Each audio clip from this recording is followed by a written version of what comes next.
de manera que evitemos cualquier distracción. Segundo, vamos a hacer, me ha pedido don, don José, con relación a las preguntas, hacemos una parada a mitad de la charla.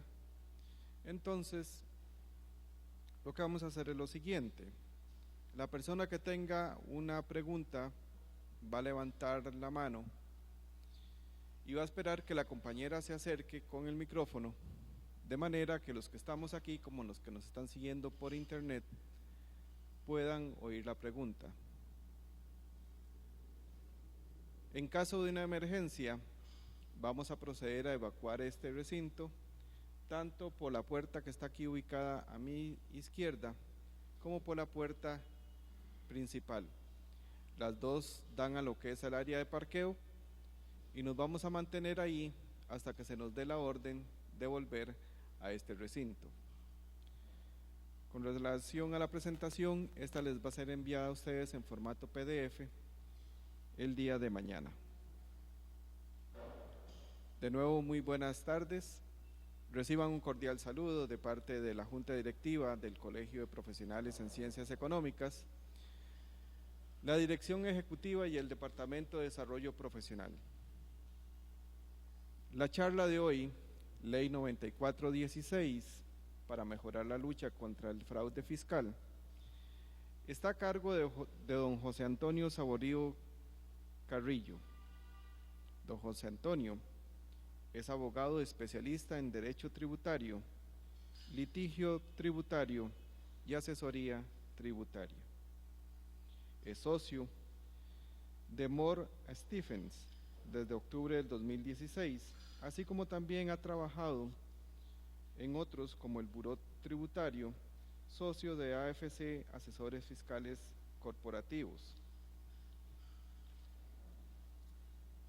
Es máster en Derecho Comparado del Instituto de Derecho Comparado de la Universidad Complutense de Madrid, así como también licenciado en Derecho por parte de la Universidad de Costa Rica.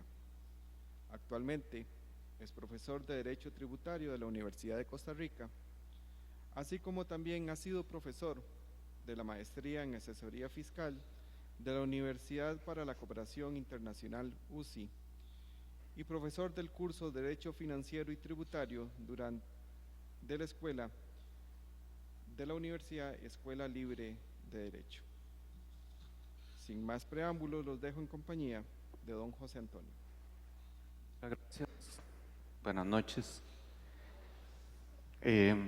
Muchas gracias al Colegio de Profesionales en Ciencias Económicas por la invitación, y hoy vamos a tratar de cubrir los principales aspectos que contiene esta ley de lucha para mejorar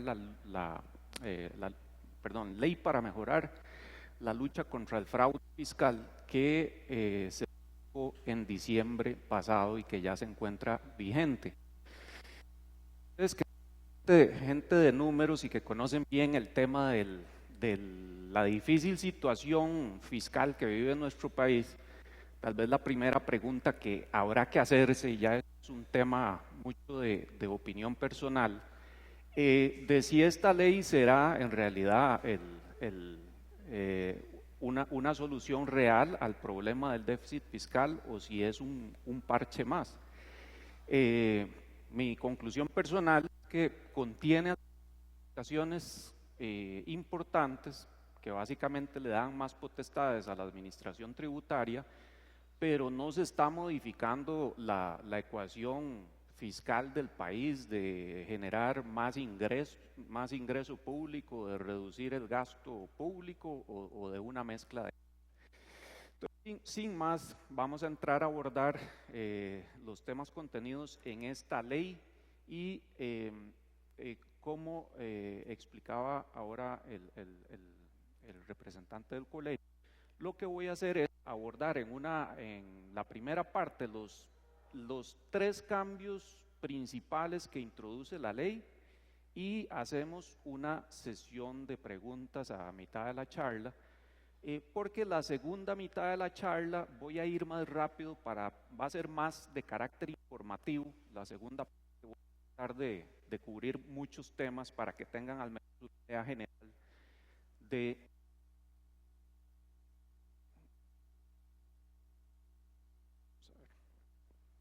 ¿Aló? Ok, entonces vamos a hacerlo de esa manera.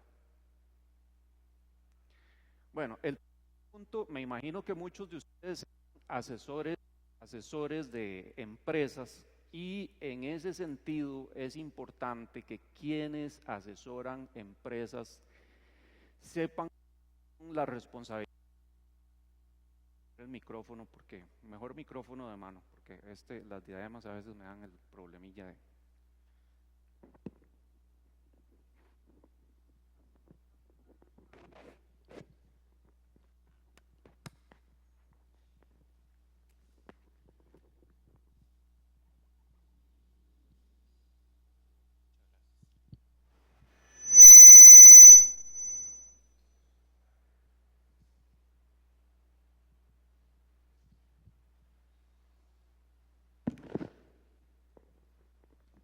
Gracias.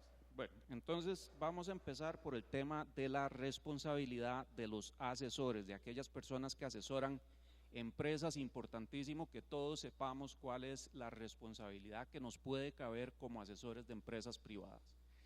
En esa gráfica, de una manera un poco caricaturesca, aparece una persona en prisión, y lo primero que quisiera aclarar es que en Costa Rica, desde que existe el delito de defraudación tributaria en el año 95, que fue cuando se aprobó por primera vez, existe la posibilidad de que el asesor sea partícipe de un delito junto con la empresa. ¿Por qué razón? Porque el asesor en última instancia es la persona que, dando un consejo, mueve a los accionistas o a los administradores de una sociedad a que tomen una decisión que eventualmente puede ser defraudatoria. Entonces, en el derecho penal se habla de que son responsables en el derecho penal el autor de un delito, pero también los instigadores y cómplices. Entonces, en el caso de un asesor tributario, una persona que esté dando consejos a una empresa puede perfectamente tener responsabilidad penal. Eso es así desde el año 95 y no ha cambiado. Lo que viene a introducir la ley de lucha contra el fraude fiscal es esta parte izquierda de la pantalla, que es el establecimiento de multas para el asesor, que eso no lo teníamos, eso se viene a introducir. Y les cuento muy brevemente la historia de cómo se planteó inicialmente en el proyecto de ley la posibilidad de establecer multas para el asesor. No voy a leer prácticamente, pero aquí les voy a hacer una pequeña lectura de lo que inicialmente se establecía como multa o como responsabilidad pecuniaria, patrimonial o económica para los asesores. En el primer proyecto que se presentó se decía que los asesores serán solidariamente responsables de la exactitud de los elementos que figuren en la declaración y de la autenticidad de los documentos que apoyen esos elementos, cuando la declaración jurada sea firmada en forma conjunta por el contribuyente y el asesor. Este primer texto que se incluyó en el proyecto de ley era preocupante porque los ajustes que está practicando tributación, bueno, un pequeño comercio pueden ser algunos millones de colones, pero en empresas medianas y grandes fácilmente hay ajustes de miles de millones de colones. Entonces, ¿cómo va a ser? Imagínense el calibre de responsabilidad que se pone sobre la espalda del asesor. Si le dicen, mire, si a tal compañía le practicamos un ajuste de cientos o miles de millones de colones, usted también va a ser solidariamente responsable junto con la compañía. Ahí, bueno, surgió una gran preocupación sobre todo de los colegios de contadores públicos autorizados y el colegio de contadores privados, que tomaron la batuta de pedirle a los diputados, miembros de la Comisión de Asuntos Hacendarios, que variaran esa responsabilidad tan fuerte para los asesores. Y finalmente, bueno, ahí cuando les circulen a ustedes la presentación, pueden leer el texto del artículo 81 bis, que es el que establece la responsabilidad económica o patrimonial para el asesor. Pero básicamente la responsabilidad se redujo, lo cual es una noticia tranquilizante para los que somos asesores de empresas, y se redujo la responsabilidad y se establecen ciertos requisitos. Primer requisito es que la administración tributaria demuestre que el consejo que dio el asesor determinó a la empresa actuar de una manera evasiva, ¿verdad? Es decir, no bastaría con que una empresa X diga, mire, yo contraté como asesor a José Antonio Saborío y entonces tiene que ponerle la multa a él. No basta con que yo sea asesor normalmente de una empresa, tienen que demostrarme, y aquí bueno, en derecho el tema de prueba es lo que hace difícil cada caso, pero prácticamente tendría que existir un informe rendido por escrito del asesor donde le diga a la empresa que se comporte tributariamente de una manera que la va a llevar a evasión. Entonces, primer requisito importantísimo es que se demuestre esa culpa grave o dolo. No sería una simple negligencia. En materia de responsabilidad en derecho se distingue entre la mera negligencia, que es un descuido, y los casos de culpa grave o dolo donde ya hay una intencionalidad de generar un efecto dañoso, un efecto negativo, que en este caso sería la defraudación fiscal. Ok, entonces, repito, se debe demostrar que el asesor mueve a la empresa a tomar una decisión que la lleva a cometer una infracción, que sería una evasión fiscal, y que hay culpa grave o dolo del asesor. Y además, el resultado tendría que ser que esa conducta lleva a que no se paguen los impuestos, se omite total o parcialmente el pago del impuesto. Sí es cierto, a mí la inquietud que me queda de esa norma, del artículo 81 bis, es que el inciso B es un poco ambiguo, porque se dice que el asesor también va a ser responsable cuando colabore en la alteración o en la inscripción de cuentas, asientos o datos falsos en la contabilidad o en los documentos que se expidan. Yo entiendo, bueno, que ahí tendría que haber un mal registro contable que lleve a que los resultados declarados al fisco sean incorrectos y se genere entonces una evasión fiscal.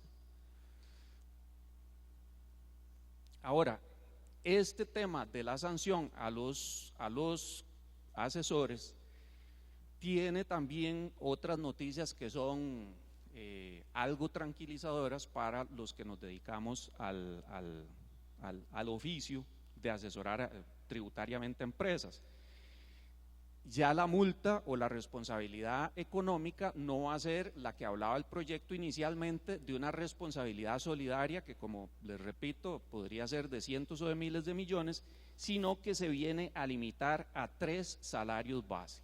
¿Ok? Entonces esa sería la multa máxima que se le puede poner al asesor.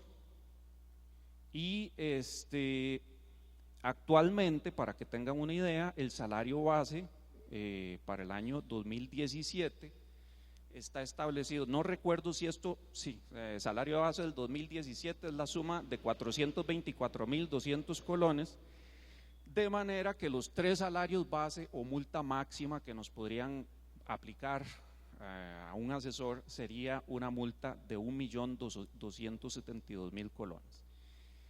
Además, la norma establece el requisito de que la administración tributaria primero debe seguir todo el procedimiento contra la empresa, todo un procedimiento administrativo, e incluso, vamos a ver,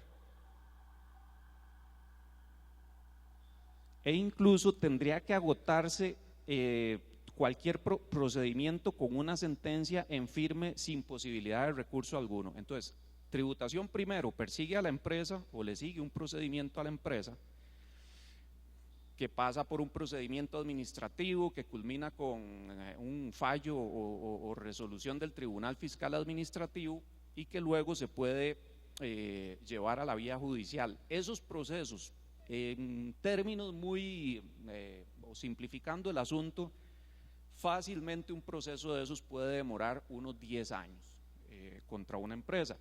Entonces, en el ejemplo que les pongo aquí, si se inicia contra una empresa, un procedimiento en el año 2017, probablemente el procedimiento contra el asesor va a iniciar más o menos, contando con que son unos 10 años de procedimiento contra la empresa, va a empezar hasta después. Así es que por ahí del año 2027 iniciaría el procedimiento contra el asesor. Ahí no hay prescripción porque la ley está estableciendo que la prescripción se encontraría interrumpida.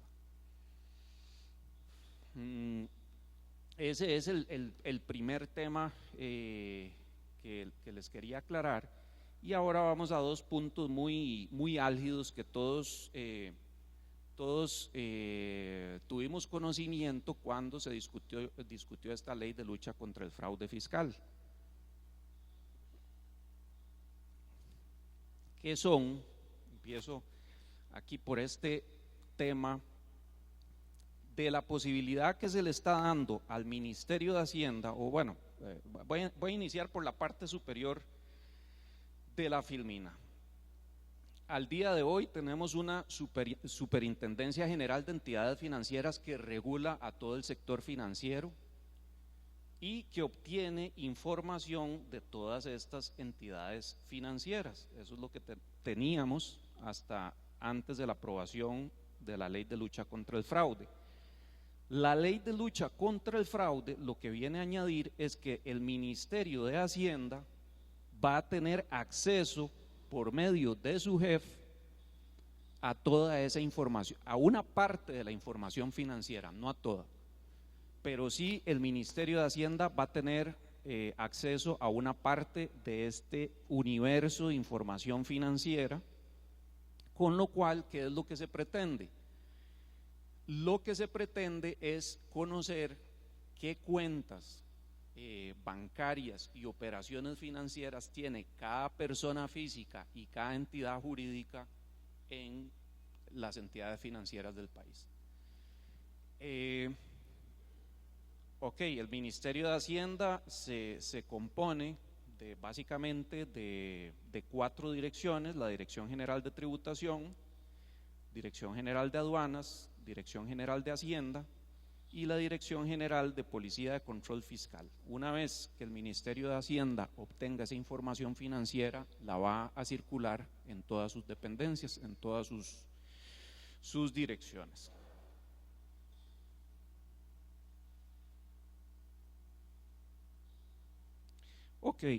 Perdón, ¿cuál es la información? Les dije que no era toda la información que posee la SUGEF la que va a permear o va a circular o va a descender hasta el Ministerio de Hacienda. La ley establece que la información que va a poder conocer el Ministerio de Hacienda es la que se refiere a la ocupación e identidad de las personas físicas y jurídicas.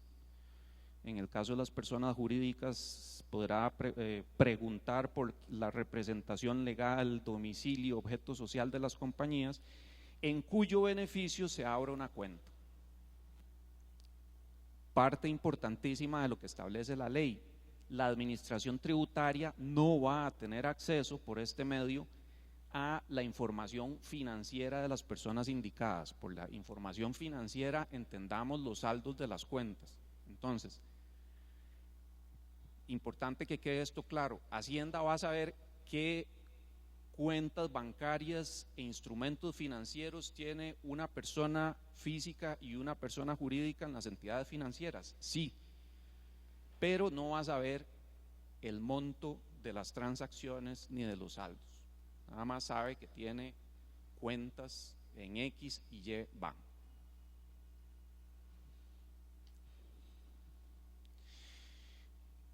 El segundo tema que fue muy divulgado por la prensa, yo diría que fue el que generó más incomodidad, sobre todo en el sector empresarial, cuando se discutió la ley de lucha contra el fraude fiscal, es el tema de la transparencia de los accionistas y beneficiarios finales de personas jurídicas y otras estructuras como fideicomisos.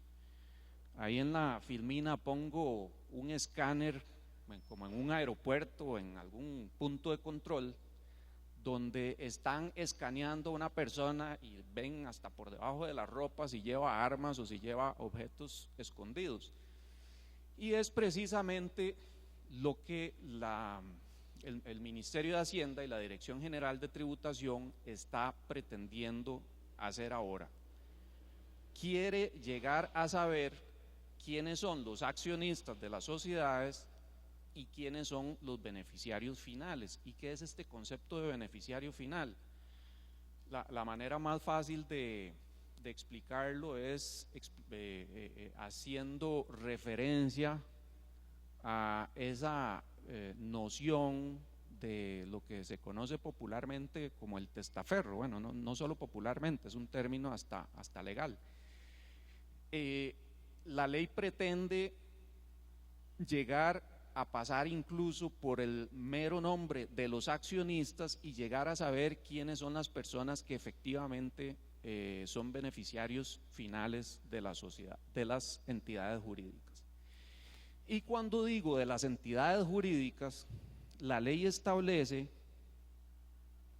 que esa transparencia la persigue la ley en cuanto a personas jurídicas, todas las que están reguladas en el Código de Comercio, sociedades anónimas, sociedades de responsabilidad limitada, sociedades en comandita, todas esas personas jurídicas del Código de Comercio.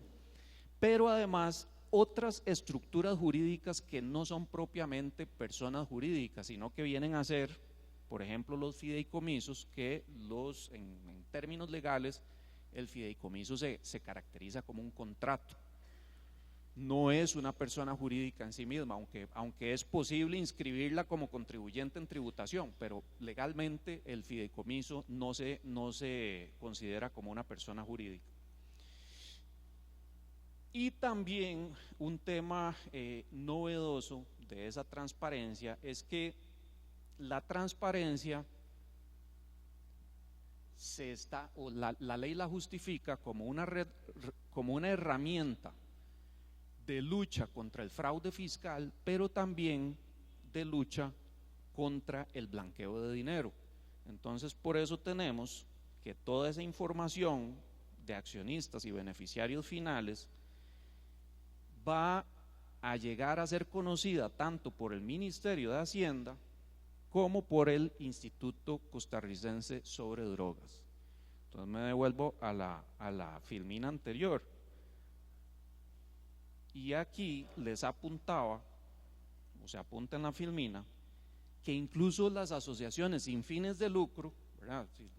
El nombre mismo nos está diciendo, la asociación no persigue el lucro para sus miembros, pero la justificación que se dio cuando se discutió la ley es que como estamos inmersos en muchos problemas de blanqueo de dinero, por ahí puede haber muchas asociaciones, fundaciones y entidades que supuestamente no tienen fines de lucro que están eventualmente participando en operaciones ilícitas. Y por esa razón, Entonces, todas estas entidades, personas jurídicas, fideicomisos e incluso las asociaciones, van a tener que reportar año con año quiénes son, por supuesto, los socios en el caso de las personas jurídicas, pero en el caso de las asociaciones, quiénes son sus miembros de junta directiva, cuál es su consejo de administración, cuáles son sus directores, gerentes, y vean qué importante, los donantes y receptores de donaciones. Entonces lo que se quiere ver ahí prácticamente es el flujo de efectivo, de a dónde vienen los recursos de la asociación y hacia dónde se canalizan o hacia dónde van. E incluso la ley termina diciendo y otras organizaciones que el Instituto Costarricense sobre Drogas pueda incluir. Entonces tenemos esto, lo que les decía, las personas jurídicas van a reportar quiénes son sus accionistas y beneficiarios finales, que es, nuevamente repito, es un concepto distinto del concepto de accionista, así como otras estructuras jurídicas. ¿Y a quién se lo van a reportar? Y entonces se encuentra uno aquí en esta filmina con que en el medio está el Banco Central de Costa Rica, que lo que a mí me enseñaron es que se ocupaba de emitir moneda y de regular ciertas situaciones de la economía nacional, pero ¿qué hace aquí en medio el Banco Central de Costa Rica manejando la información de las personas jurídicas? Entonces, bueno, esto surgió, yo diría que como una manera de capear la gran oposición que hizo el sector privado al tema de que no era conveniente que esa información la maneje la Dirección General de Tributación.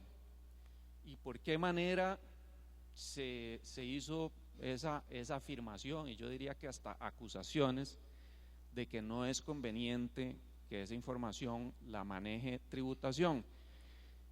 Porque lamentablemente la Dirección General de Tributación a lo largo de los años ha dado muestras de que la información que maneja, que según lo que dice la ley es sumamente confidencial y no debería ser divulgada de ninguna manera, lamentablemente se van filtrando casos de que el señor exministro Fernando Herrero no hizo tal pago y no pagó tal impuesto, que el señor Francisco Villalobos, que fue director general de tributación, tuvo tal problema con un pago parcial.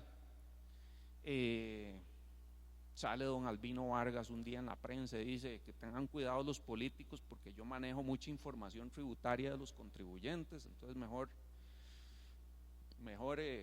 no me toren. Entonces, ante esas evidencias de que la Dirección General de Tributación no ha venido manejando la información de una manera verdaderamente confidencial, se generó esta gran oposición y esta exigencia del sector privado para decir, mire, no, esa información, primero, no estamos de acuerdo en darla, y si la vamos a dar, que la maneje otra persona, otra entidad que no sea la Dirección General de Tributación. Y así fue como surgió la idea de que el depositario y el administrador de esa información sea el Banco Central de Costa Rica.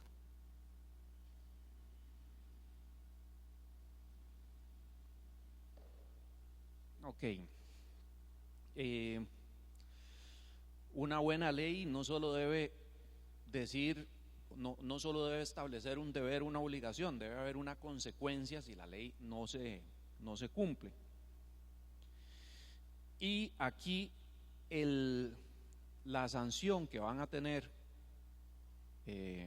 las personas jurídicas, asociaciones, fideicomisos, etcétera, que no revelen año con año quiénes son sus accionistas o sus beneficiarios finales, la sanción que van a tener es una multa del 2% de la renta bruta que hayan declarado en el periodo fiscal anterior, y se establecen ahí unas bandas, un piso y un techo, siempre y cuando ese 2% de la renta bruta no sea inferior a 3 salarios base, que vienen a ser el 1.200.000 que les hablé ahora, o hasta 100 salarios base. Entonces eso quiere decir que una compañía grande, un gran contribuyente que omite presentar esta declaración, va a verse sancionada con una multa de hasta 40 y pico millones de colones por el hecho de no presentar la declaración.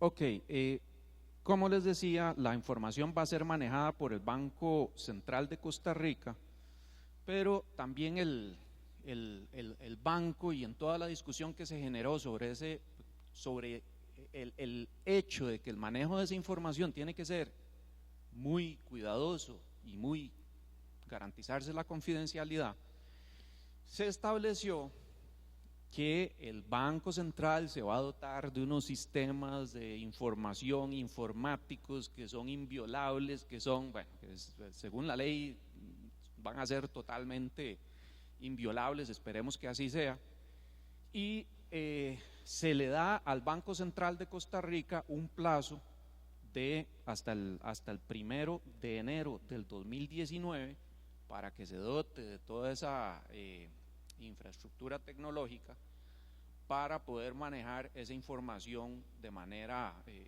que nos genere seguridad. Y por eso la ley establece que los primeros suministros anuales de información, es decir, las primeras declaraciones que van a tener que presentar las compañías al Banco Central, van a empezar a ser efectivas o van a entrar en vigor en el año a partir del 1 de enero del 2019. Entonces 2017 y 2018 podemos estar tranquilos, sí, en cuanto a que no hay que presentar un formulario especial. Todavía no hay un formulario especial, ni lo tenemos que presentar en 2017 y 2018, pero la ley sí establece que ahora en 2017 y 2018, si Tributación inicia una actuación de fiscalización contra una entidad jurídica, sí podría o sí estaría obligado el contribuyente, la persona jurídica, a brindar esa información, no ya como una declaración que se va a dar de manera general y por anticipado, sino ya mediando una actuación de fiscalización o lo que algunos conocen como una auditoría fiscal o auditoría tributaria. Entonces en ese caso sí estamos obligados desde ahora a brindar esa información. Además, importante tener en cuenta que los que son grandes contribuyentes, las 500 empresas más grandes a nivel nacional, 500 y pico, tienen que presentar anualmente vamos a denominarla una declaración, en realidad es un conjunto de información bastante complejo. Se me olvida de qué son las siglas de AMPO, Análisis Multifuncional por Objetivos, creo que es. Entonces, estos grandes contribuyentes tienen que presentar este conjunto de información que es el AMPO, y dentro del AMPO ya están reportando el tema de quiénes son sus accionistas. Entonces, los grandes contribuyentes ya venían estando obligados a revelar esto, y por supuesto que lo están ahora aún más. Y bueno, la ley viene a establecer que año a año el Ministerio de Hacienda y el Instituto Costarricense sobre Drogas van a dictar una resolución conjunta estableciendo cómo es la declaración. Todavía no se ha dictado esa resolución porque va a entrar en vigor hasta el 2019, pero a partir del 2019 sí van a estar dictando esas resoluciones para decir qué es la información que debe reflejarse en la declaración. Con todo este tema de revelar el nombre de los accionistas y los beneficiarios finales, yo creo que para todo el mundo, los que somos abogados, tenemos el concepto muy claro de qué es un accionista en el Código de Comercio, ¿verdad? Entonces, el concepto de accionista es, poniéndolo en términos sencillos, la persona que es propietaria de una parte del capital social, eso en las sociedades de capital. La persona que es propietaria de una porción del capital social de una sociedad. Pero el problema, o sea, es claro el concepto de accionista, o fácil de llegar a saber qué es, qué significa, pero el concepto de beneficiario final o efectivo ya lo viene a definir la ley y ya nos abre ahí algunas zonas grises que aquí voy a hacer otra lectura de lo que establece la ley, porque sí quiero que se vayan como con una noción de qué se debe entender por beneficiario final o efectivo de una entidad jurídica. Entonces dice la ley que sería la persona física que ejerce una influencia sustantiva o control directo o indirecto. Entonces vean que aquí eso es muy distinto de ser socio, de ser accionista de la sociedad. Aquí me están hablando de ejercer un control directo o indirecto sobre la persona jurídica o estructura jurídica, de manera que cuente con la mayoría de los derechos de voto de los accionistas o socios, ¿verdad? Incluso podría ser que yo tenga testaferros que llegan a votar a la Asamblea General, pero que yo sea el beneficiario final. ¿Cómo lo va a demostrar tributación? ¿O cómo se llega a saber eso? Esa es la parte compleja, y que en teoría se le deja a las empresas el decir quiénes son los beneficiarios finales de cada entidad. Vamos a ver qué más. Se entenderá por control indirecto tener control sobre personas jurídicas que finalmente tienen participación en la persona jurídica o estructura jurídica nacional, y el directo la posibilidad de tener acciones o participaciones suficientes del 15 al 25% para controlar la persona jurídica o estructura jurídica nacional. Esta ley viene a plantear una serie de problemas. Pensemos en lo que son las entidades o las empresas multinacionales. Alguno de ustedes que desempeña el cargo de gerente en una empresa multinacional, y entonces esta ley le está imponiendo a toda sociedad la obligación de reportar quiénes son sus accionistas. Entonces la sociedad nacional no podría decir, yo sé que son alguien en Estados Unidos los que son accionistas de la sociedad. No, existe el deber para la sociedad de reportar con un listado que venga del país de origen quiénes son efectivamente los dueños del capital social de la sociedad nacional.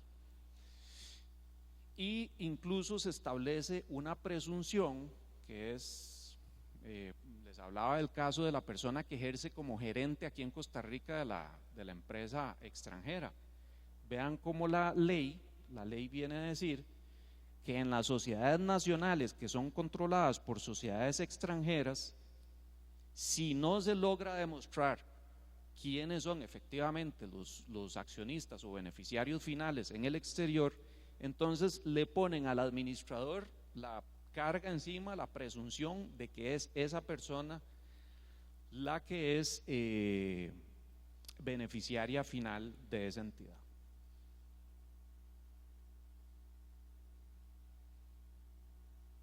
Entonces dice, cuando resulte imposible identificar al beneficiario final, de acuerdo con lo dispuesto en este capítulo y habiendo agotado todos los medios de identificación y siempre que no haya motivo de sospecha, se presumirá que el beneficiario final es el administrador.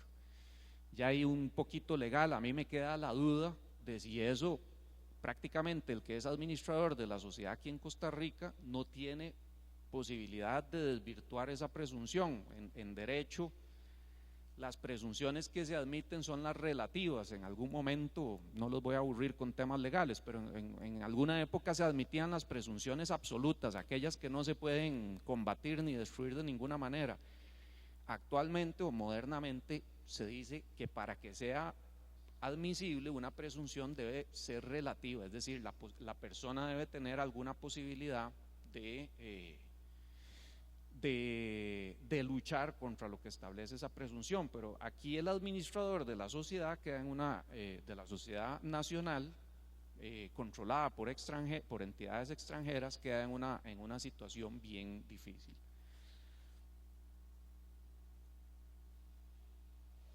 Ok, vean lo que son las obligaciones de información de estas entidades que están adscritas a una entidad extranjera. Dice la ley: aquellas personas o estructuras jurídicas domiciliadas en Costa Rica cuya participación accionaria sustantiva del capital social pertenezca total o parcialmente a sociedades o entidades jurídicas domiciliadas en el extranjero deberán informar y mantener actualizada la información sobre la propiedad de las acciones o cuotas de los capitales sociales de esas empresas y poderes otorgados en Costa Rica. Nuevamente, para el gerente de una empresa como no sé, una empresa importante, habrán muchas empresas que son muy celosas de querer revelar quiénes son sus accionistas en Estados Unidos o en el extranjero, en cualquier país al que pertenezca la matriz. Y entonces, en esos casos, si la entidad no va o no logra revelar quiénes son los accionistas, le estarían imponiendo las multas de las que hablamos, ¿verdad? Que empiezan por 3 salarios base, por 1.200.000 y que pueden llegar hasta 40 millones de colones al año. Un poquito para hacerles algunas valoraciones legales sobre estos temas que hemos hablado, sobre todo de lo que es la transparencia de las entidades jurídicas. Yo quisiera introducir y comentarles un poco este tema que es muy de corte legal, pero que surgió y que estuvo en el tapete cuando se discutió la ley. La gente decía durante la discusión de la ley, bueno, pues es que las sociedades anónimas se llaman anónimas porque no se quiere que se sepa quiénes son los socios. Entonces eso tiene que ser inconstitucional, porque si las sociedades son anónimas, nadie debería por qué tener que saber quiénes son los socios y beneficiarios finales de las entidades jurídicas. Y ahí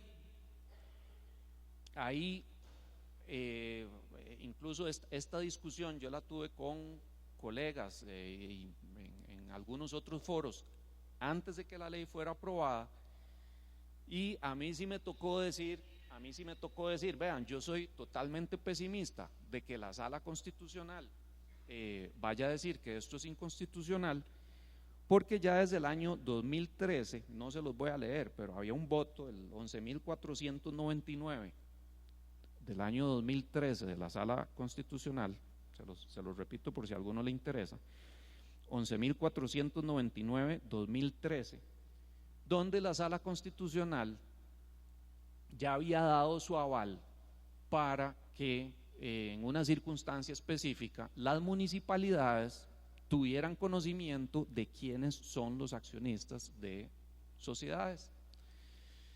Entonces, sí, yo di ese parecer antes de que la ley fuera aprobada, y de hecho la Sala Constitucional, para los que no conocen, yo conozco apenas por encimita el proceso de aprobación de las leyes, pero después de que una ley se aprueba en primer debate, existe la posibilidad para los diputados de llevarla a consulta de constitucionalidad ante la Sala Constitucional, y así se hizo en este caso. Esta ley, la ley de lucha para mejorar el fraude fiscal, fue llevada por diputados a consulta de constitucionalidad ante la Sala Constitucional. ¿Y qué dijo la Sala sobre este tema? No resulta inconstitucional que la administración tributaria sepa quiénes son los socios de las personas jurídicas. Entonces, la conclusión a la que yo llego, más allá de que no estemos contentos, más allá de que algunos no estemos contentos con esa conclusión de la Sala Constitucional, la gran lección que hay que sacar de esto, la conclusión general que uno puede sacar, es que las sociedades son anónimas para nosotros los ciudadanos mortales, los ciudadanos de a pie, pero para las entidades públicas, para las instituciones públicas, ese anonimato se va diluyendo, se va perdiendo cuando están en juego ciertos intereses superiores, como podría ser la recaudación fiscal o la lucha contra el blanqueamiento de dinero. Entonces, básicamente eso es lo que viene a decir la Sala Constitucional. Por tales razones, la Sala descarta el vicio de inconstitucionalidad señalado por los diputados consultantes. Ahí le estaban consultando si eso era inconstitucional o no.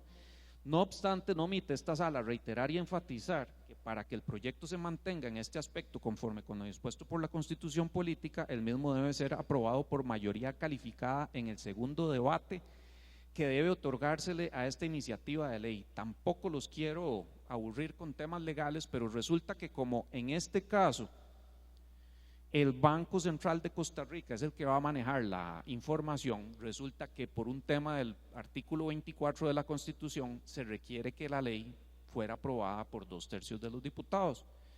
No hay problema porque la ley de lucha contra el fraude fue aprobada por más de 2/3 partes de los diputados. Entonces no hay inconstitucionalidad. Aquí la Sala lo que estaba diciendo es, ojo que todavía falta el segundo debate y tiene que ser aprobado por más de 2/3, lo cual se cumplió. Y en resumen, lo que les decía, se descarta que ese registro de beneficiarios finales viole el derecho a la intimidad que se establece en el artículo 24 de la Constitución Política. Bueno, volviendo al tema de la confidencialidad de la información, esperemos que de verdad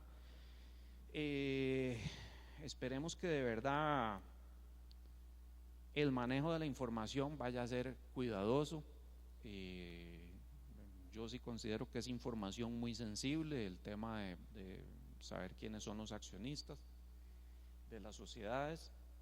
Y básicamente la sanción que la ley viene a establecer en caso de que se divulgue la información de manera indebida o no autorizada es que al funcionario público que se le demuestre que incurrió en la divulgación se le va a despedir sin responsabilidad patronal. La pregunta es, ¿a quiénes despidieron en los anteriores casos? A ninguno.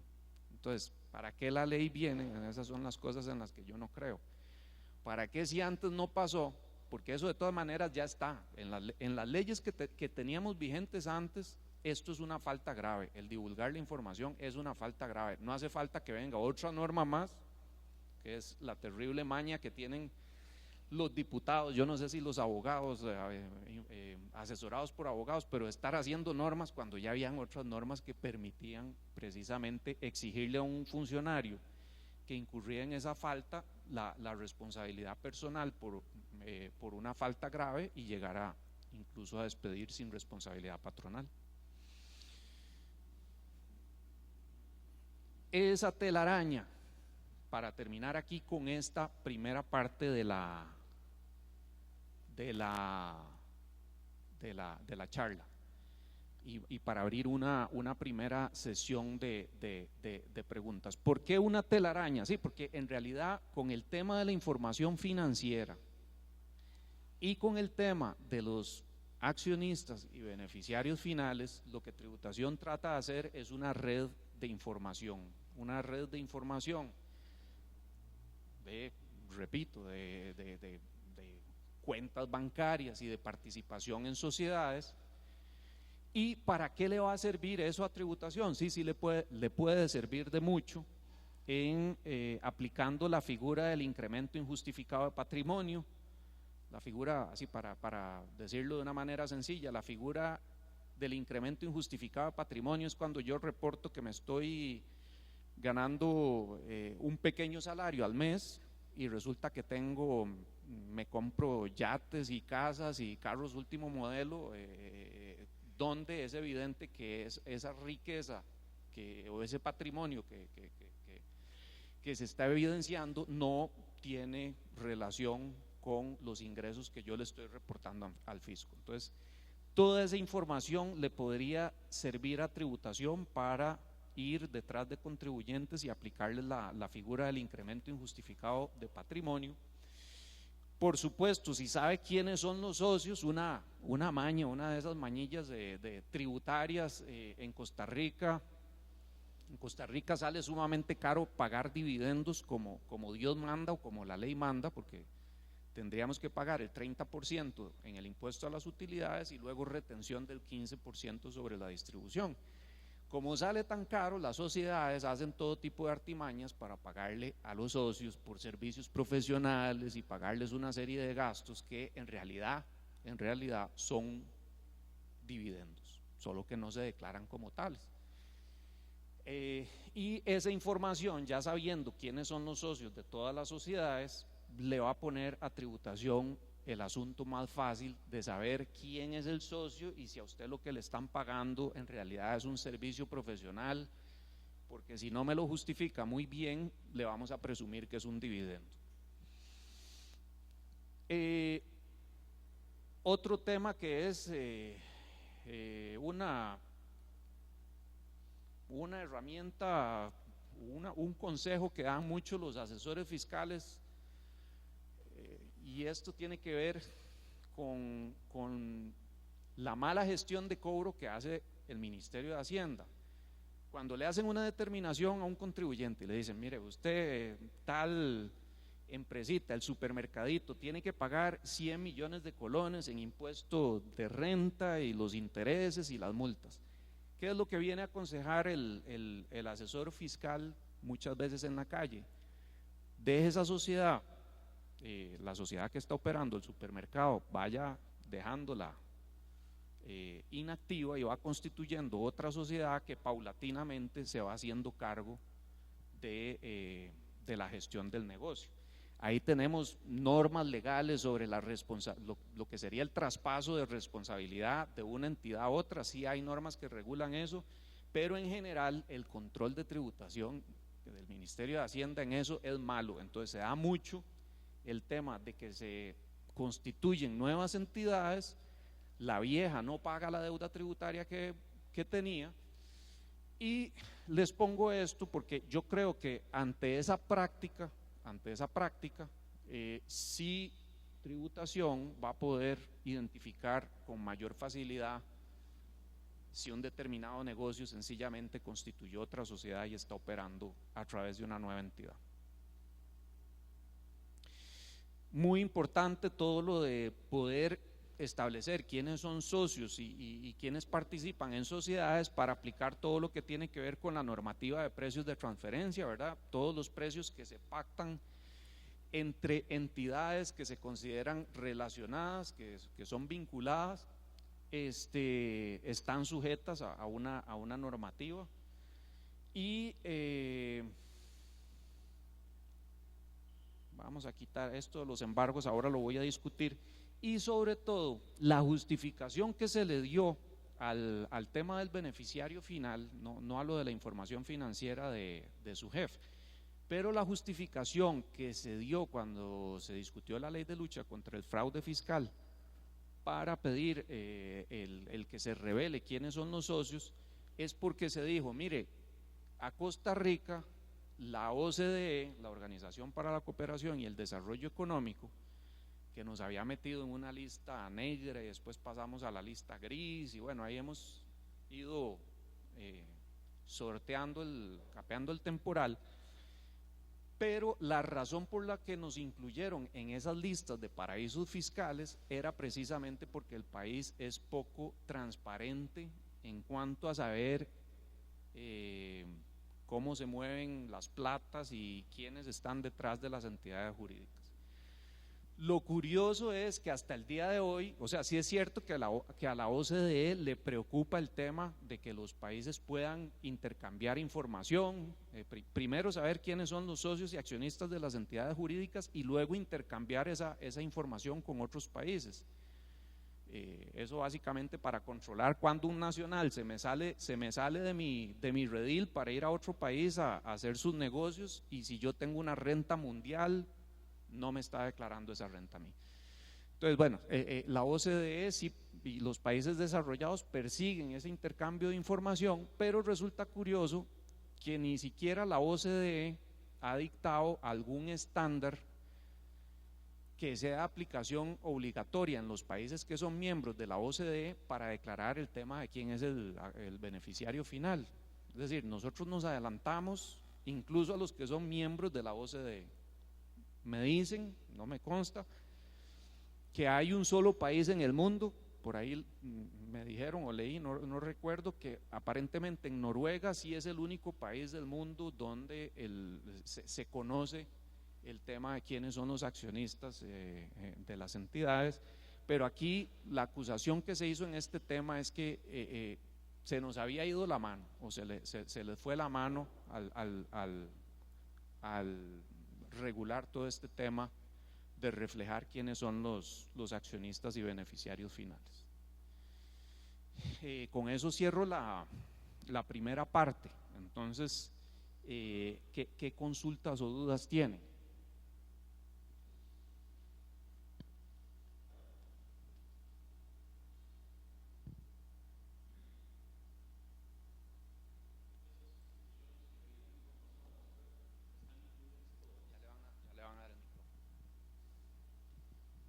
Sí, buenas noches. Le preguntaba que si esas instituciones que brindan información a la SUGEP, ahí están todas incluidas, no falta ninguna. En la filmina puse unos logos así de nada más para efectos ilustrativos, pero no, son todas las que están adscritas a… O sea, las entidades financieras no van a hacer nada nuevo. Las entidades financieras sencillamente le siguen reportando a su jefe, todas, ¿verdad? Todas las que están reguladas por su jefe seguirán reportándole a su jefe. El cambio es que el Ministerio de Hacienda va a poder ver esa información, va a poder pedirle la información a su jefe de quiénes son los beneficiarios finales, aquí, perdón, los titulares de las cuentas, haciendo memoria de lo que decía la filmina, sabiendo cuál es pues identificando a las personas, sabiendo cuál es su domicilio, quién es el representante legal de las entidades, pero sin saber cuáles son los saldos propiamente de las cuentas bancarias. Buenas noches. Licenciado, es que yo tenía entendido que en la Ley de Transparencia Fiscal del 2012 ya se había roto el secreto bancario, no hasta ahora. Ok.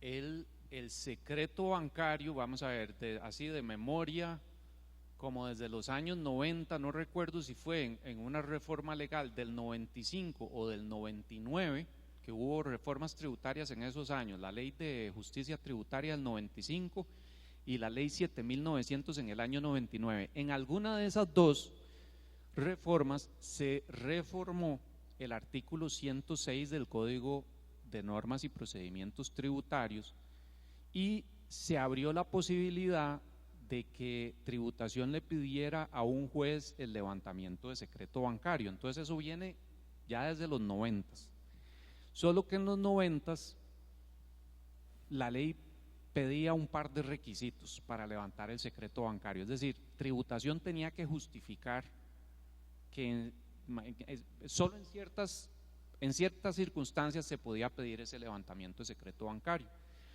En el 2012 eso se flexibilizó mucho porque desaparecieron esos requisitos y queda un solo requisito para pedir el levantamiento de secreto bancario por parte de tributación, y es que el contribuyente esté siendo fiscalizado o que haya un tercer país que le pide a Costa Rica revelar la información bancaria de una persona porque la están investigando en tal otro país. Entonces, más o menos esa es la historia del secreto bancario.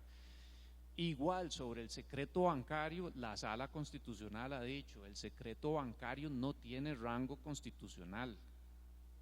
El derecho a la intimidad no protege el secreto bancario. Si hay una ley que establezca que tal o cual entidad pueden tener acceso a información bancaria porque hay en juego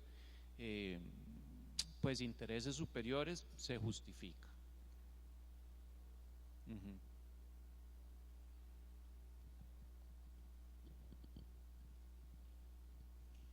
Buenas noches. Quiero preguntar sobre el tema del administrador de una compañía.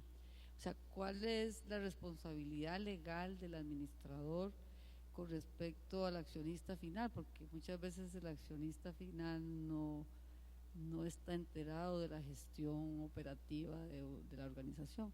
Entonces, no entiendo un poco el propósito de llegar hasta el accionista final si el administrador es el responsable del manejo de la compañía.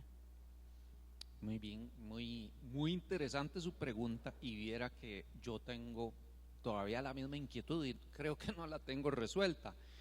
¿Por qué no la tengo resuelta? Porque se está diciendo que se va a presumir que en el caso de estamos hablando aquí de las entidades costarricenses que pertenecen a sociedades en el exterior, ¿verdad? Ok.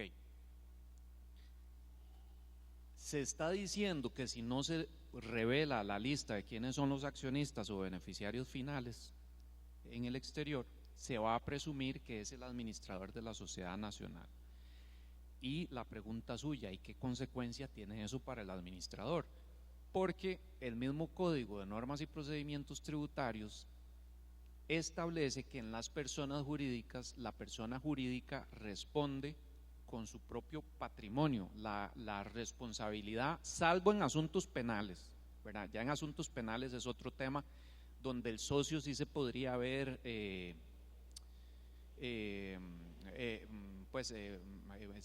podría tener responsabilidades en lo personal cuando hay temas penales, pero si son temas de pecuniarios, el mismo código dice que la responsabilidad pecuniaria, patrimonial, económica es de la sociedad con los recursos que tiene. Si la sociedad ya no tiene recursos, no le toca a los socios entrar a pagar. Hay una separación ahí de los patrimonios. Entonces, a mí me parece, y era que le repito que no me parece clara la ley, y como no me parece clara la ley, no le tengo la respuesta, pero a mí me parece que esto es un susto que le pegan al administrador para decirle que le toca a él perseguir a los señores de allá en el exterior para que le manden la lista de quiénes son esos socios. Se le podría complicar al administrador, ya le voy a decir cómo se le podría complicar. Como le están diciendo que se presume que él es socio, aunque en realidad no lo sea, ahí sí le van a aplicar esa doble imposición económica que tiene la ley de impuestos sobre la renta, de que le van a aplicar en los pagos que él reciba, le van a decir: a usted le tocaba, como usted lo presumimos socio, resulta que por las remuneraciones que usted recibe, aunque usted haya dicho que son salario, resulta que como lo estamos presumiendo como accionista, había que pagar el impuesto a los dividendos. Sería una jugada un poquito fea de la administración tributaria, pero digamos, lógicamente sí se podría llegar a esa conclusión de que si lo están presumiendo accionista, le digan: usted tenía que pagar el impuesto a los dividendos sobre las remuneraciones que usted recibe. Se me ocurre que esa es la única consecuencia directa que pudiera tener el administrador.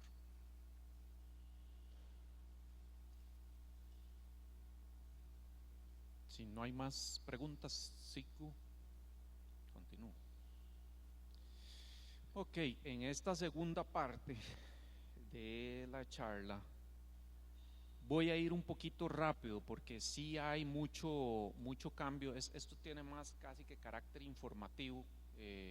Voy a hacer un repaso rápido de un montón de cambios que vienen en la ley para que por lo menos digan que yo sí se los dije, que por lo menos se lleven una idea general de todos los cambios.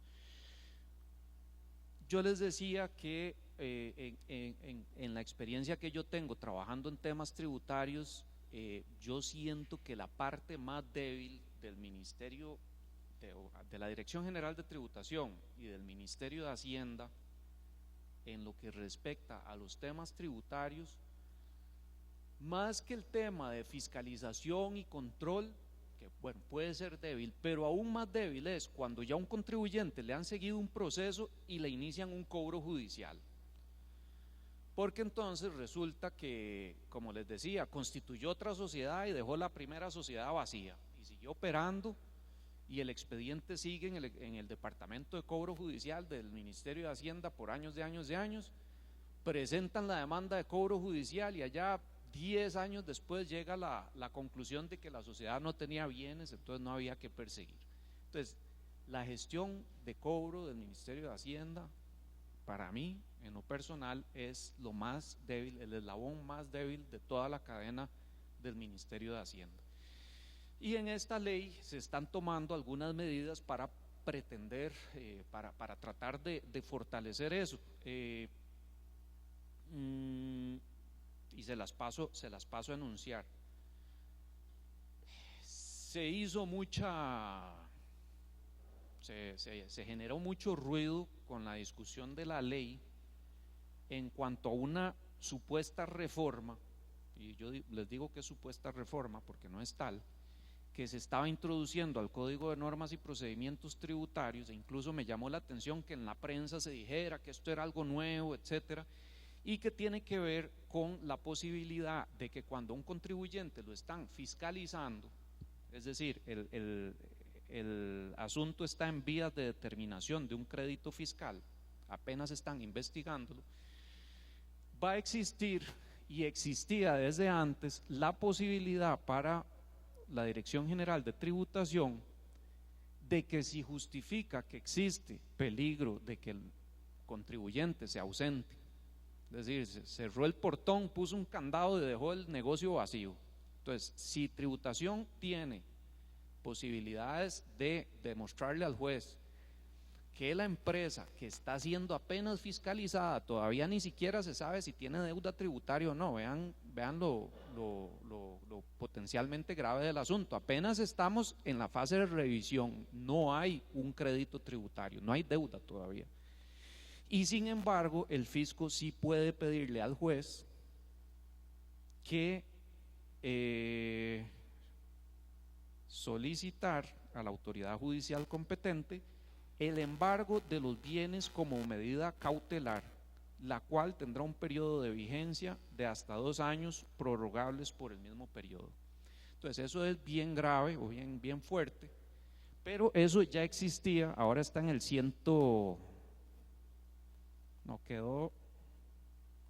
quedó un artículo nuevo 196 bis, pero esto mismo ya estaba antes en el artículo 196D del Código Tributario, nada más le cambiaron de lugar. Entonces yo no sé por qué se hizo tanta laraca por eso, porque sí existía la posibilidad. Lo que se viene a hacer, sí se vienen a añadir unas cosas nuevas y se establece cuáles son la lista, lo que los abogados llamamos el orden de prelación, es el orden de importancia en el que se pueden ir embargando los bienes, si hay efectivo, si no hay efectivo los títulos, y si no hay títulos ya va pasando uno a los terrenos y a las cosas que son menos líquidas, ¿verdad? Pero sí se vienen a añadir algunos detalles sobre esa posibilidad de practicar el embargo cautelar. Se establecen algunas cosas, requisitos adicionales, pero no es algo que haya surgido por primera vez, ya esa posibilidad existía.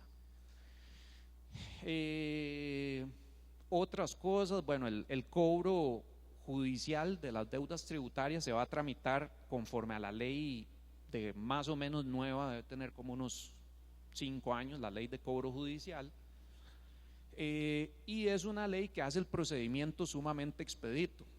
Básicamente la única manera de oponerse en un proceso de cobro judicial es oponiendo lo que llamamos los abogados la excepción de pago, ya yo pagué o ya prescribió. Prácticamente si la deuda quedó firme, eso es lo único que se puede discutir en un procedimiento de ese tipo.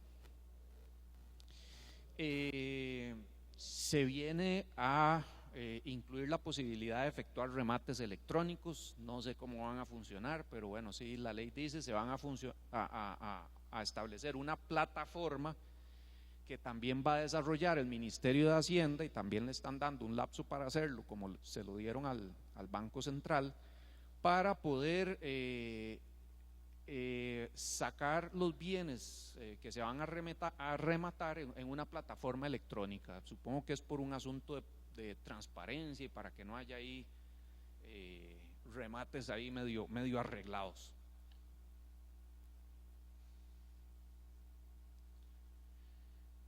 Como asuntos un poquito más operativos o internos del Ministerio de Hacienda, se eliminan lo que en algún momento se denominaban como los fiscales específicos de cobro, que eran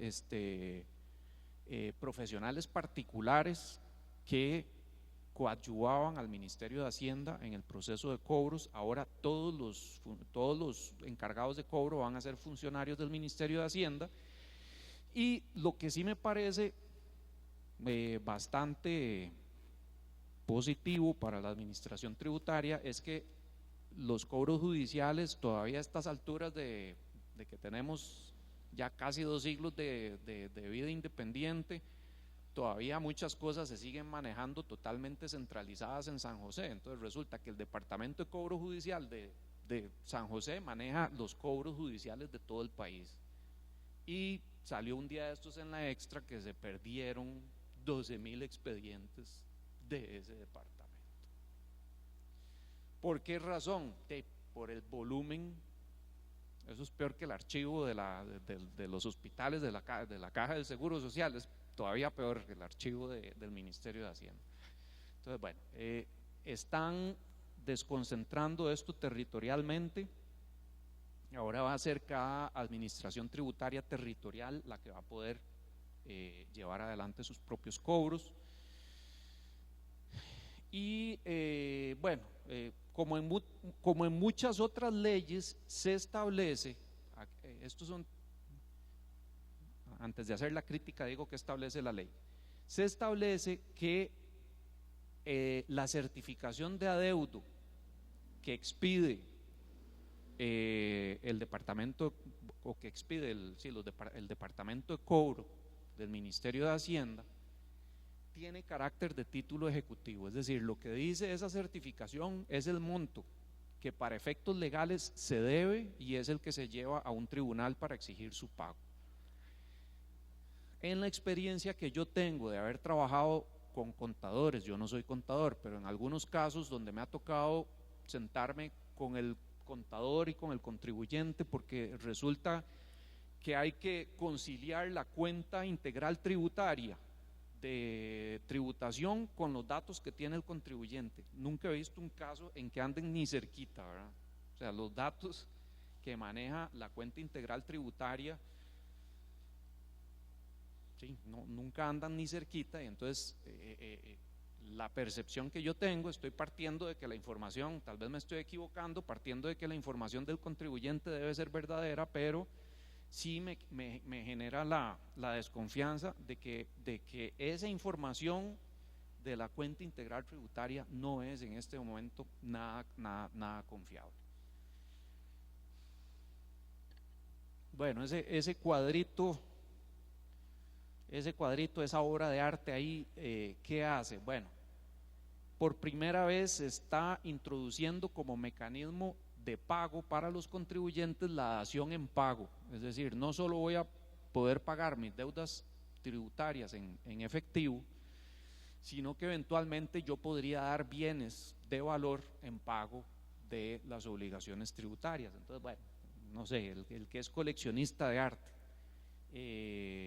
podrá dar su colección de obras de arte en pago de sus deudas tributarias. Bueno, según la ley, tendría que haber un avalúo previo de la Dirección General de Tributación de los bienes que se van a recibir, y tiene que haber un aval de la Dirección General de Hacienda recomendando que los bienes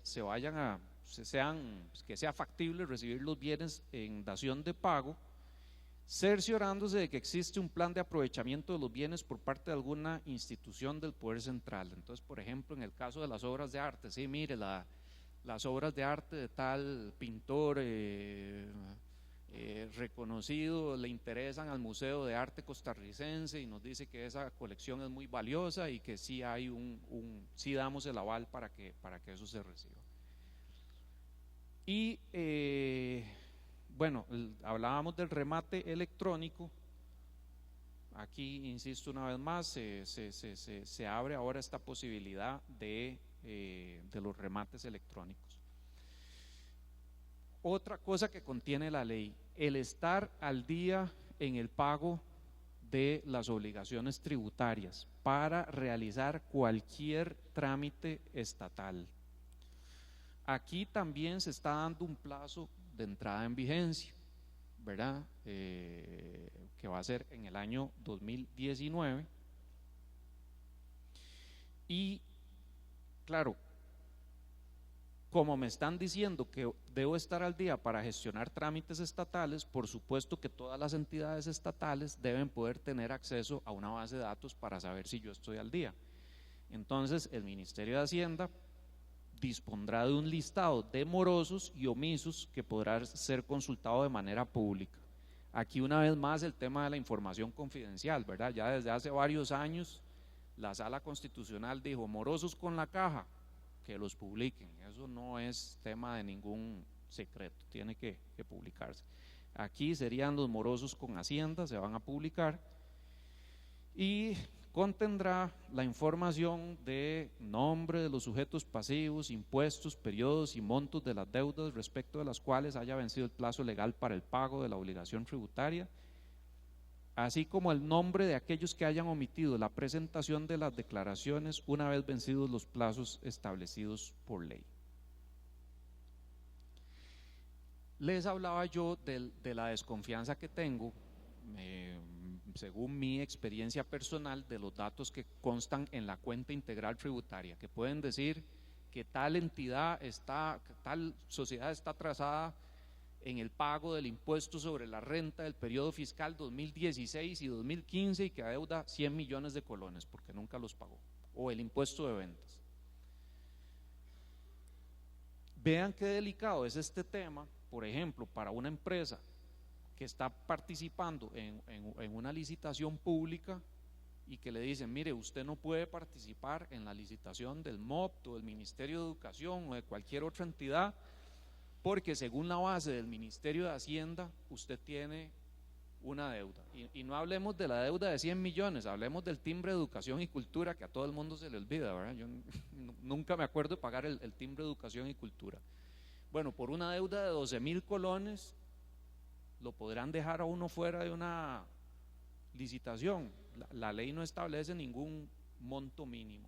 Entonces, técnicamente, al menos si cabe la preocupación de que por el no pago de los 12,000 colones del timbre de educación y cultura lo puedan dejar a uno por fuera. Ok, entonces para participar en todo proceso de contratación pública hay que estar al día. Para tramitar u obtener exoneraciones o incentivos fiscales hay que estar al día. Para tramitar toda concesión, permiso o autorización para explotar bienes o servicios, incluso, y ya aquí los toca a ustedes, a los que, digamos, la persona que está concursando por un puesto del régimen de servicio civil, le van a decir, mire, si usted cumplió con todos los requisitos, pero resulta que usted tenía una deuda tributaria, no lo podemos contratar. El profesional debe encontrarse al día en el cumplimiento de sus obligaciones tributarias materiales y formales. Bueno, habrá que ver cómo funciona esto, porque también lo que establece la ley es que hay mecanismos de demostrar que el sistema de tributación está malo, ¿verdad? Si estamos diciendo que no fue confiable, que no es confiable, sí se establecen mecanismos para oponerse a eso. Cuando un moroso pague o afirme no estar moroso, la administración tributaria debe verificar en un plazo de 3 días y en su caso, si no hace la verificación y no le demuestra al contribuyente que de verdad está atrasado, tiene que sacarlo de la lista de omisos y morosos.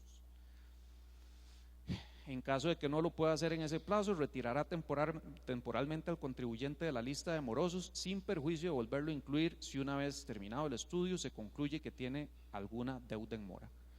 Las municipalidades y otros organismos que expiden patentes y licencias deberán verificar que el solicitante se encuentra inscrito como contribuyente ante el Registro Único Tributario. Esto es un requisito, digamos, separado, no es estar al día, sino que las municipalidades y otros organismos vean si yo efectivamente cumplí con mi deber de ir a inscribirme al Registro Único Tributario.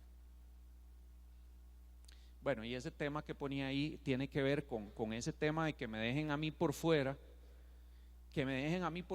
por ejemplo, de una licitación. ¿Qué voy a recomendar yo como abogado? Mire, si a usted lo dejaron fuera de una licitación millonaria y usted no pudo participar y presentar su oferta y no fue finalmente adjudicado, y resulta que usted estaba en lo cierto, de que usted estaba al día, tenemos que demandar al Estado por daños y perjuicios.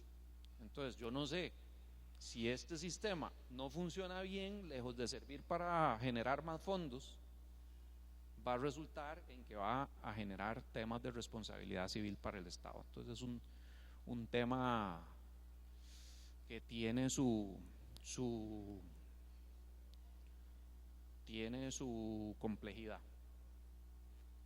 Ok, factura electrónica y obligación de contar con medios de pago alternativos. La queja que tenemos aquí, como supongo que no hay ningún médico porque todos son de ciencias económicas, pero la queja que tiene uno de los consultorios médicos, ¿verdad? Que le dicen, págueme, traiga el efectivo porque no se acepta tarjeta.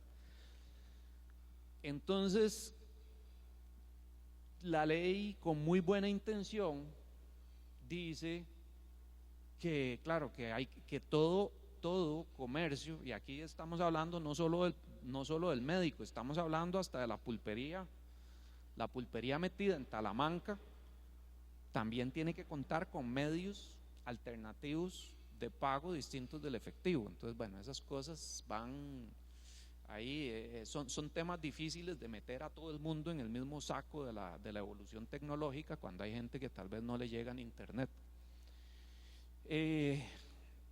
Pero sí, la ley está estableciendo esa obligación de contar con medios de pago alternativos. Yo supongo que el médico me irá a decir, vea, esto, o sea, el mensaje implícito va a ser, mire, esto me lo están haciendo para controlarme en mi impuesto sobre la renta. Si todo me lo pagan con tarjeta, me van a controlar el impuesto sobre la renta. Mire, hagamos una cosa, la consulta que cuesta 55,000 colones o 50,000 colones, se la dejo 5,000 colones más barata, pero me sigue pagando en efectivo. Entonces, probablemente ese tipo de situaciones se sigan dando y sea, tal vez no sea, yo no creo que sea el mecanismo idóneo para luchar contra esas formas de evasión. Factura electrónica, resulta que ya esta semana empezaron las primeras, creo que 10 o 12 empresas que son grandes contribuyentes. Ya las primeras 10 o 12 empresas grandes contribuyentes nacionales les tocó la rifa de empezar a facturar todo en una plataforma electrónica. Esas plataformas electrónicas, ¿quién las maneja? Ok, Tributación está desarrollando una que, si no recuerdo mal, se llama Mi Factura, y en el sector privado algunas compañías particulares están desarrollando plataformas particulares que obviamente nos van a cobrar, no nos la van a poner a disposición de gratis. Yo en lo personal creo que es un tema de no sé cómo decirlo, de justicia tributaria, que todos estos, lo que se llaman los costos de cumplimiento indirectos de la normativa tributaria, más allá de lo que yo tengo que pagar como por mi tarifa de impuesto, si yo tengo que incurrir en gastos adicionales, eso no se vale,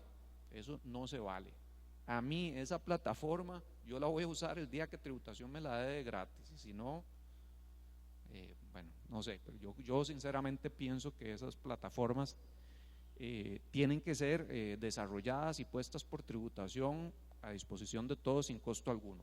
Esa es la intención de tributación, pero sí llevan varios años de estar luchando para echar a andar ese sistema de mi factura. Vamos a ver qué dice por aquí. Ok, y el Ministerio de Hacienda queda autorizado a devolver hasta un 1% de la alícuota del IVA pagada por los consumidores para incentivar el control. Entonces, si usted pide efectivamente las facturas, nosotros le vamos a hacer una pequeña devolución a usted cuando usted llegue al Ministerio de Hacienda con las facturas. Entonces es un mecanismo de estímulo a los contribuyentes para darle un poquito de devolución del impuesto de ventas. En lugar de que se lo deje el Estado, nos van a devolver un poquito, pero bueno, no sé cuál será la fila que habrá que hacer para ir a reclamar ese monto, entonces habrá que esperar. Y para cerrar, un recorrido así por reformas a multas, la parte, digamos, de sanciones del Código de Normas y Procedimientos Tributarios la están retocando, modificando, haciéndole reformas, y básicamente bueno, no necesariamente sanciones, porque por ejemplo, sí, no es cierto que sean solo sanciones, reformas varias al Código de Normas y Procedimientos Tributarios. La prescripción en lo que son tributos mensuales, como el impuesto de ventas o selectivo de consumo, el Código de Normas y Procedimientos Tributarios tenía el problema, hasta esta reforma, de que decía que la prescripción siempre se computaba desde el 1 de enero siguiente a la fecha legal de pago. Entonces, cuando a uno le decían es que la prescripción tributaria es de 4 años, yo siempre decía, no, tenga cuidado, porque la prescripción en el impuesto de ventas en algunos casos es de 4 años y 11 meses. El impuesto de ventas de diciembre que usted paga en enero pasa 11 meses y medio con el reloj en cero. Entonces eso generaba que la prescripción de esos impuestos mensuales fuera mucho más prolongada. Eso se está reformando y ahora se dice, bueno, la prescripción se va a contar a partir del mes siguiente, ya no es 1 de enero.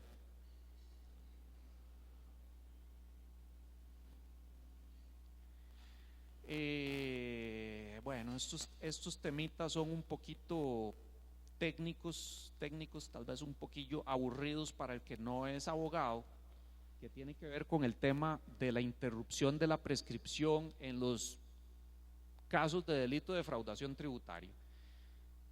El delito de defraudación tributaria, yo se los explico cuando tengo muchachos en la universidad, les digo, vean, hay una cosa que se llama el delito de defraudación tributaria. Del año 95 a hoy no hay ningún condenado por delito de defraudación tributaria. Entonces podemos hablar mucho, pero la verdad es que en la práctica la aplicación de esto sigue siendo nula.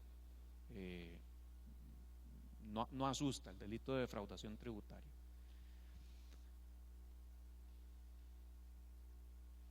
Vamos a pasar a cosas que pueden ser de más interés. La resistencia a las actuaciones administrativas de control. Cuando hay fiscalizaciones o procedimientos que está siguiendo la administración tributaria y nos requiere presentar información, documentos, comprobantes, etcétera, ya existía una sanción para el contribuyente que le va dando largas al asunto y que presenta la información solo parcialmente y dice que se le olvidó la otra parte. Entonces aquí se están estableciendo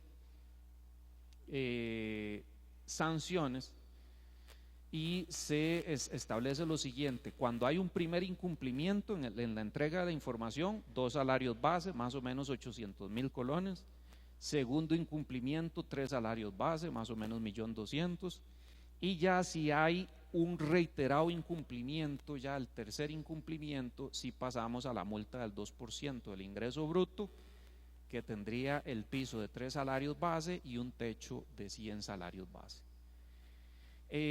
Artículo 83 del Código de Normas y Procedimientos Tributarios, que es el que sanciona, por ejemplo, la no presentación de las declaraciones informativas. Eso ha sido un dolor de cabeza para los que son contadores y que manejan contabilidades, y que los clientes les piden que presenten sus formularios de 151. Okay, si se le olvidó al contador presentar el formulario de 151 y le notifican al cliente que le están imponiendo una multa, el cliente al primero que le llega a reclamar es al contador. Y ahí es donde cobra importancia este artículo. En esos casos en que no se suministra la información, aquí más bien podríamos decir que la multa se redujo, porque anteriormente era de 10 salarios base, el piso era de 10 salarios base, es decir, de unos 4 millones de colones hasta los 100 salarios base, que son unos 40 millones de colones. Artículo 84 bis, el incumplimiento en el suministro de información de beneficiarios finales. Y también, les ponía ya en aquella filmina donde se le da la información al Banco Central de Costa Rica, los que incumplan la presentación de las declaraciones de accionista o beneficiario final, siempre la misma multa del 2% del ingreso bruto, con un piso de 3 salarios base y un techo de 100 salarios base.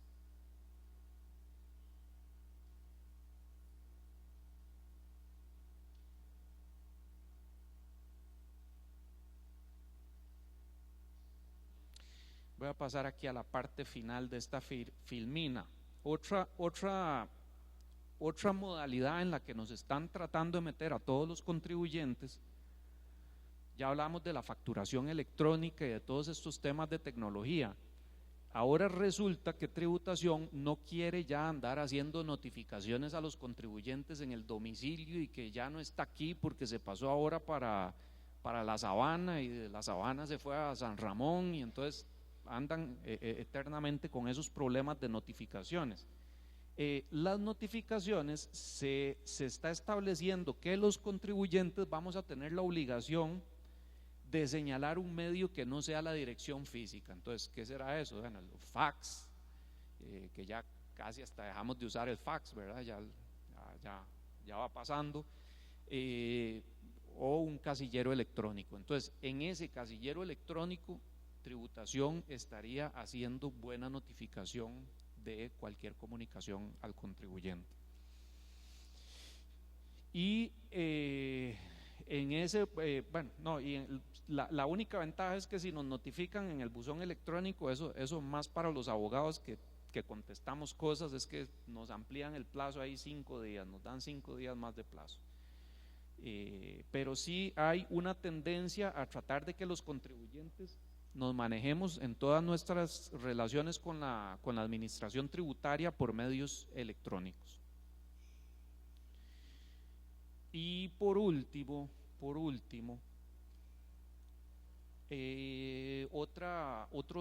temita, una reforma puntual a la Ley de Impuesto General sobre las Ventas. La Ley de Impuesto General sobre las Ventas dice que, entre otros servicios gravados, están gravados los hoteles, pensiones y casas de estancia transitoria. Ustedes han visto que con el auge del turismo, muchísimas páginas internet ofrecen alquiler de casas de vacaciones en las playas, en todo lado. Esas casas de alquiler de estancia transitoria, desde siempre la Ley de Impuesto General sobre las Ventas ha dicho que están gravadas. La duda es a partir de qué plazo, o la duda era a partir de qué plazo es una estancia transitoria, y a partir de qué momento ya se convierte en una relación de arrendamiento que no estaría sujeta al impuesto de ventas. Entonces, lo único que hace la ley en este caso fue aclarar que cuando la estancia sea inferior a un mes, aplica ventas. Cuando ya sea superior a un mes, lo vamos a tratar como si fuera una relación de arrendamiento de ley de arrendamientos urbanos y suburbanos que no están gravados con el impuesto de ventas. Con esto termino y pienso que se hace así un recorrido por las reformas de la ley. Consultas, preguntas.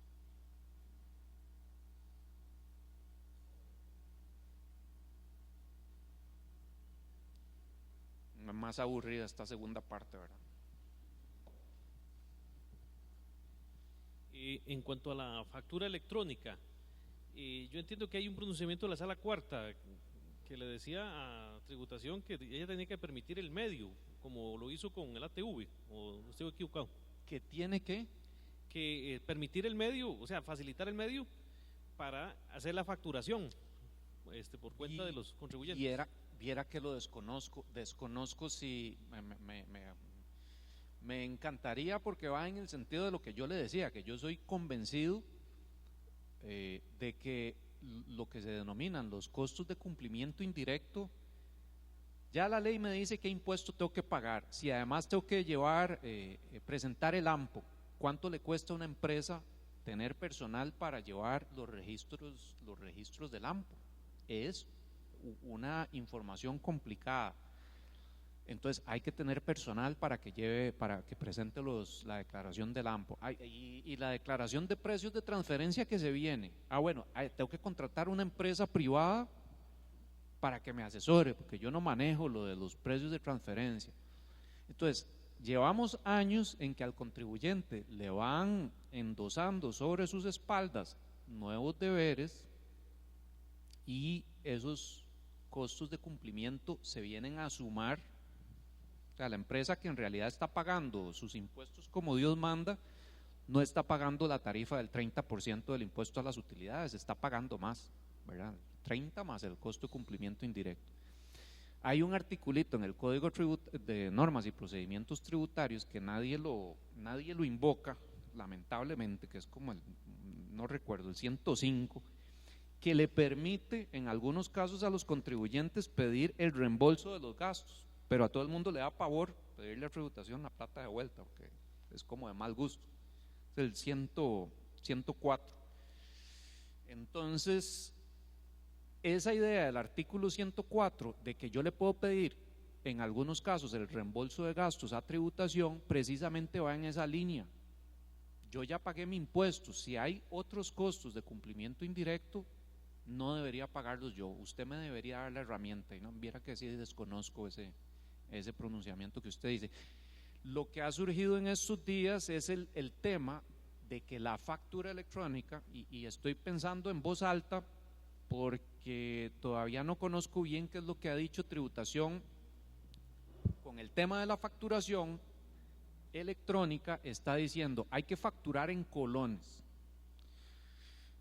Ok, sí, la moneda nacional es el colón, pero uno de los primeros votos importantes de la Sala Constitucional, muy recién creada la Sala Constitucional, la que se creó en el año 89, si mal no recuerdo, en el año 89 o 90, muy recién constituida la Sala, uno de los primeros votos importantes fue el que tenía que ver con la ley de la moneda, que precisamente obligaba a pactar en colones y que prohibía pactar o establecía restricciones. Yo la verdad eso ya lo estudié a posteriori, no voy a decir que conocía a fondo la ley de la moneda, pero sí establecía restricciones y la Sala Constitucional dice, no, en Costa Rica se puede pactar en otra moneda. Incluso la ley de impuestos sobre la renta tiene un artículo, el 81, que dice, bueno, a final de periodo usted me tiene que declarar en colones, porque esa es la moneda de curso legal, no me va a traer la declaración en dólares o en yenes o en otra moneda, no, usted hace la conversión y ahí se generan los diferenciales de cambio. Pero eso mismo es el reconocimiento de que yo sí puedo pactar en otras monedas. Parece que alguna restricción tiene la facturación electrónica de que solo permite la facturación en colones, pero no manejo bien, o sea, no No conozco en detalle cuál es el problema que ha surgido. Nada más para hacer alguna aclaración, por las cosas que me he enterado, le he puesto interés a la cuestión de la factura electrónica, y en una exposición que hace el grupo de Eloy, en primer lugar lo que me llamó la atención más es que el costo por facturación se va a rebajar hasta un 90% en muchos casos, es decir, de que no hay ese temor de que va a ser más caro. Lo que busca la administración pues es seguridad en que los ingresos sean reportados en su debido tiempo y que sean los que efectivamente son. Luego, en cuanto a la facturación, en la factura, bueno, está para colones, pero también tiene un regloncito, una línea donde habla dólares. Entonces pareciera que todos esos asuntos ya van solucionándose. No sé si tenía el micrófono abierto. Sí, ok. Sí, ok. Sí, sobre ese tema, en algún momento Tributación había dicho, y sería muy incómodo que ahora se contradiga, pero me parece que en algún momento Tributación había dicho que la factura, una norma del reglamento a la ley de impuestos sobre la renta dice, bueno, y la factura, el monto en colones de la venta, artículo, no me acuerdo, 8, 9, por ahí, del reglamento. Pero precisamente tenemos la libertad contractual de que si yo quiero pactar en coronas suizas o yo no sé cuál será lo puedo hacer. Ahora, si la factura por algún lado debe llevar, sí me parece, obviamente que sí tiene que tener la posibilidad, o sobre todo la posibilidad de que se exprese en colones, pero como usted dice, si están permitiendo que se exprese otra moneda, está bien, estoy de acuerdo.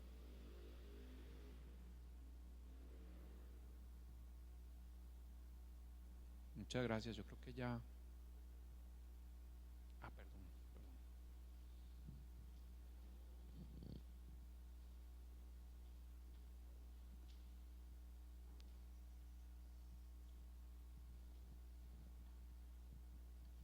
Buenas noches, es en general de la presentación y de la ley.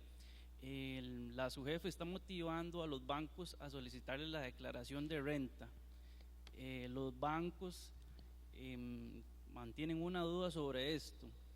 En general hay un delito defraudatorio en la tributación, o cómo se hace cuando existen diferencias importantes de la renta versus estados financieros. Ok. Primero, bueno, es que yo me voy a meter en un tema muy complicado, porque qué difícil para los bancos, incluso, y me perdonan los que de ustedes sean contadores y auditen estados financieros, pero qué problema para los bancos, incluso le han metido tremendos golazos, ¿verdad?, con estados financieros auditados, y resulta que las compañías no estaban como se decía. Si los bancos, vamos a ver si con esto le contesto la pregunta, si los bancos establecen como una política propia que yo tengo que llevar mi declaración de renta para que me aprueben un crédito, pues la solución para mí es tener la plata debajo del colchón de la cama y no tener necesidad de acceder a ese crédito. Es decir, un banco sí me puede restringir a mí o establecer una política de con cuál información ellos me van a imponer. Entonces, en el momento, esa información mía personal sí es confidencial si yo no la quiero revelar, nadie me puede obligar. Pero si en algún momento yo quiero ir al banco a pedir plata y el banco me dice, no, mire, necesitamos su autorización y su visto bueno, o le vamos a establecer el requisito de que sí traiga su declaración de impuestos, en el momento en que yo la aporto, ya estoy autorizando pues que el banco conozca cómo ando cómo ando por dentro de mi verdadera situación financiera. Como anécdota lo que le puedo contar es que hace muchos años me tocó ver el caso de una empresa lo voy a decir, de autobuses, no estoy diciendo el nombre. Todos sabemos que en la rama del transporte de autobuses se reciben moneditas, todo es cash, y entonces ¿cuánto estarán declarando de impuestos? Probablemente muy poquito. Tenía por un lado la declaración de impuestos sobre la renta y por otro lado llega al banco y le dice, mire, voy a comprar una flotilla nueva de 50, 100 buses, esta es mi situación, y por alguna razón tributación llegó a tener esa información de ella y casi que no hay defensa posible cuando él mismo le había aportado al banco la información con estados financieros auditados. Entonces, claro, sabemos que hay un montón de actividades aquí que pueden andar parecidas, ¿verdad? Que tengan una situación para efectos de su declaración y otra muy distinta a la verdadera. Eso es lo que le puedo decir, que los bancos sí podrían establecer ese requisito.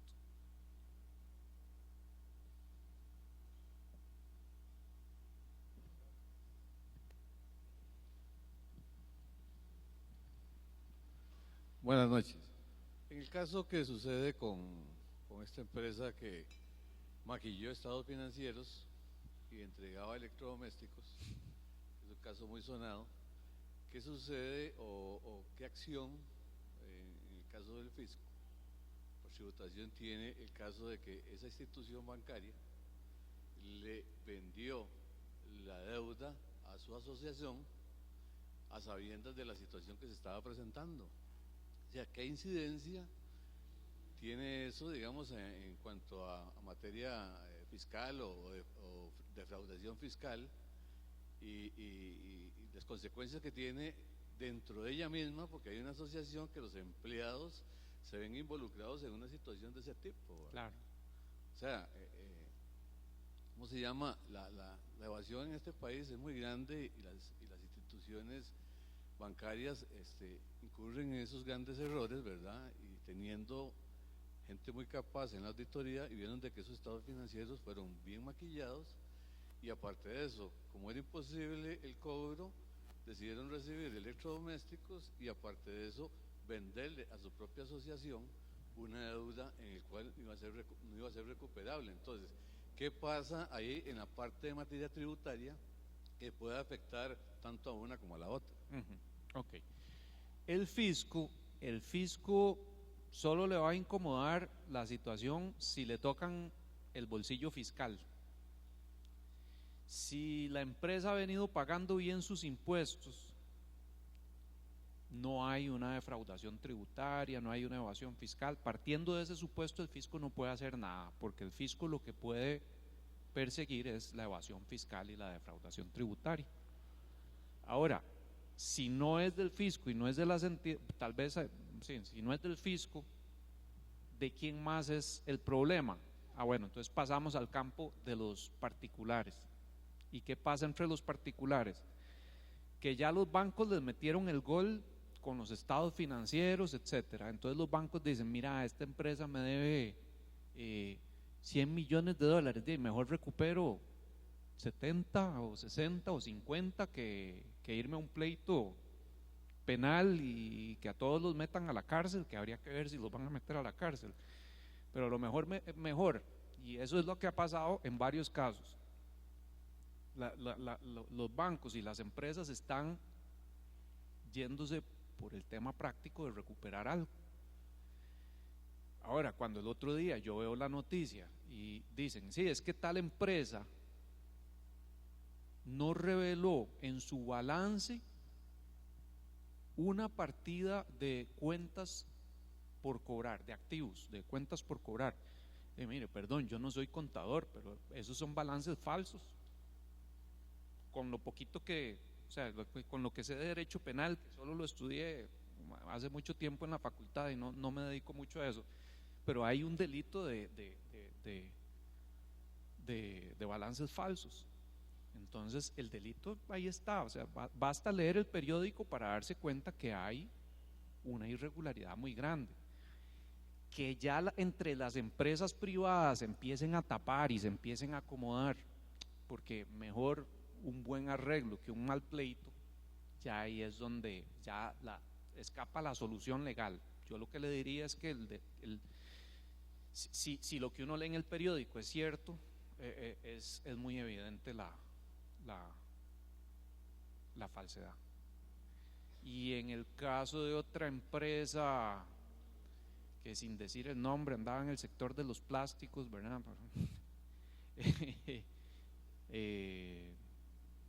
También ahí todo el mundo se acomoda para recuperar algo.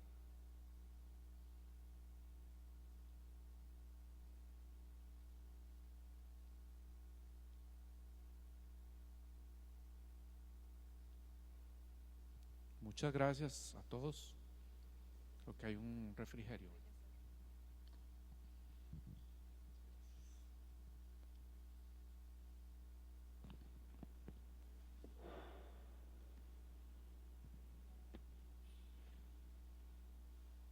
Antes de dar por concluida la actividad de hoy, agradecerle a don José Antonio Saborío Carrillo la charla, a la firma Moore Stephens por la colaboración, a ustedes por haber asistido el día de hoy, y no me queda más que desearles una buena noche y que pasemos a compartir un café y repostería. Muchas gracias, muchas gracias, muchas gracias, muchas gracias.